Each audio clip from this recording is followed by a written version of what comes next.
Suportado ni Department of Education Secretary Sonny Angara ang Comprehensive School Safety Act na ipinanukala ni Senador Bam Aquino.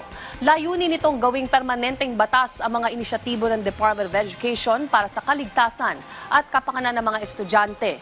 Nakatutok ang panukala sa tatlong haligi: ang pag-iwas, pagtugon at pagbangon, kabilang na ang campus security, emergency response at mental health support. Sinabi pa ng kalihim na kailangang magkaisa ang buong komunidad para maprotektahan ng mga bata at matiyak na magpapatuloy ang mga hakbang panseguridad para sa mga susunod na henerasyon. Kasabay nito, pinalakas din ng DepEd ang mga serbisyo sa proteksyon ng estudyante at mga mekanismo sa pagsuporta sa kanilang mental health. Ang hakbang na ito ay bilang tugon sa direktiba ni Pangulong Ferdinand R. Marcos Jr. na panatilihing ligtas na lugar para sa pagkatuto ang mga paaralan, lalo na sa gitna ng ilang insidente ng pamamaril sa mga eskwelahan kamakailan.